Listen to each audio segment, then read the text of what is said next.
अमूमन देखा जाता है कि इस संसार के अंदर लड़के को लड़की के प्रति अट्रैक्शन होता है, आकर्षण, और लड़की को लड़के के प्रति आकर्षण होता है। लेकिन दोस्तों, अगर क्या हो जब किसी लड़के को किसी किन्नर के प्रति आकर्षण हो जाए, और फिर दोस्तों यहाँ पर ऐसी ऐसी घटनाएं होती हैं जिनको हम सुनते हैं तो हम भी दांतों तले उंगलियां दबा कर रह जाते हैं। इंसान जो कि अट्रैक्शन जिसका जिसके प्रति होना चाहिए उसके प्रति रहता है तो समझ में भी आता है, लेकिन एक लड़के का अट्रैक्शन एक किन्नर के प्रति हो जाए तो यह बात समझ में नहीं आती है।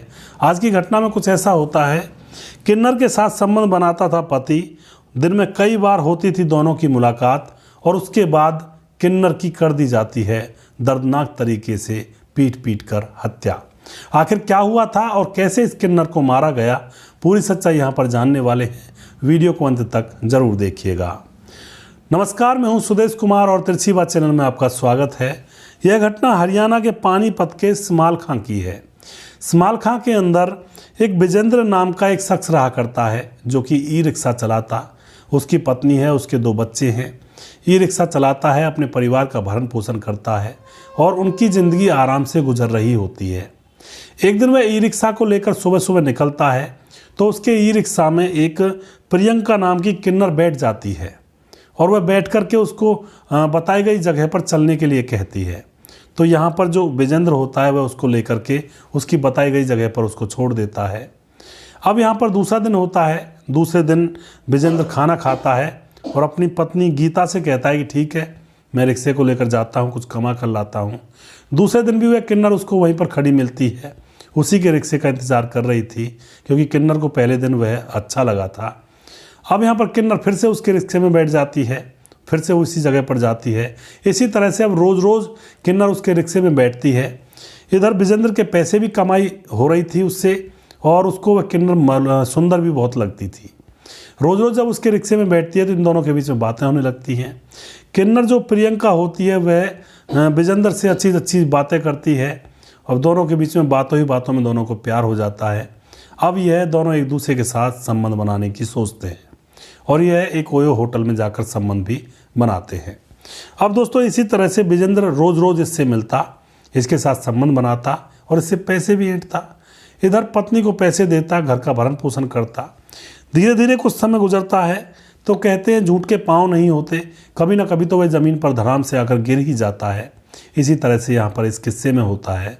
अब एक दिन पत्नी गीता को पता लग जाता है कि भाई उसका पति विजेंद्र एक प्रियंका नाम की किन्नर के साथ मौज मस्ती करता है, उसके साथ ही घूमता है, हरदम उसी को रिक्शे में बिठाकर घूमता रहता है, उसके साथ संबंध बनाता है। पत्नी गीता को बहुत बुरा लगता है। पहले तो अपने पति को समझाती है, पति को समझाया जाता है लेकिन पति नहीं माना और वह फिर भी उसको अपने रिक्शा में बिठाकर डोलता है। अब पत्नी यहाँ पर बड़ी क्रोधित, बड़े गुस्से में कि ये इस पति को हो क्या गया, ये आखिर कर क्या रहा है, हमारी समझ में तो कुछ आता नहीं है। उसके बाद जो गीता होती है वह अपने पति और उस किन्नर के खिलाफ एक षड्यंत्र रचती है, प्लानिंग करती है जिससे कि उसका पति उस किन्नर के लफड़े से बच जाए। अब जैसे वह प्लानिंग करती है तो अब यहाँ पर किन्नर को वह फ़ोन करती है कि तुम्हारा मेरे पति के साथ अवैध रिश्ता है। किन्नर कहता है नहीं दीदी, मेरा किसी के साथ कोई रिश्ता नहीं है। तो यहाँ पर जो गीता होती है किन्नर से कहती है कि ठीक है, अगर रिश्ता नहीं है तो तुम कल मेरे घर आ जाओ और मेरे पति विजेंद्र को राखी बांध दो, मैं समझ जाऊंगी कि तुम्हारा इससे कोई अफेयर नहीं है। तो किन्नर अपनी सच्चाई को साबित करने के लिए दूसरे दिन गीता के घर पहुँचता है।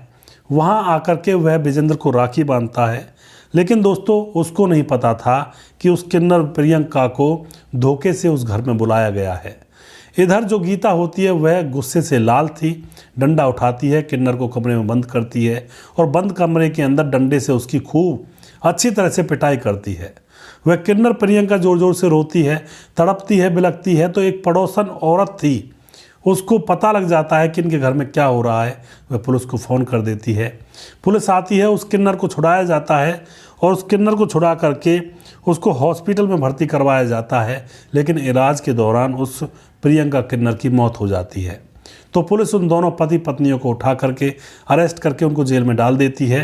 उनके खिलाफ विभिन्न धाराओं में मुकदमा दर्ज किया जाता है।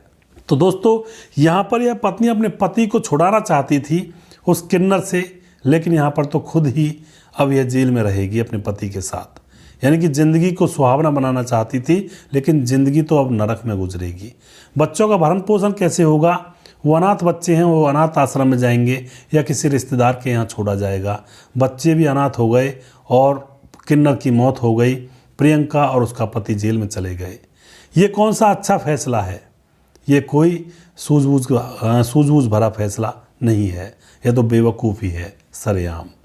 लेकिन दोस्तों, अगर पार्टनर किसी के साथ ऐसी हरकत करता है तो दूसरे पार्टनर को बड़ा बुरा लगता है, यह भी बात सत्य है। लेकिन ऐसे फैसले लेना भी बहुत बड़ी मूर्खता होती है, क्योंकि बच्चों की तरफ तो देख लिया होता कम से कम, और अपनी ज़िंदगी की तरफ देख लिया होता। तो यहाँ पर दोस्तों इन दोनों को जेल में डाल दिया जाता है और इनको सज़ा हो जाती है। अगर आपको हमारा वीडियो अच्छा लगता है तो इसको शेयर ज़रूर कर दिया करें।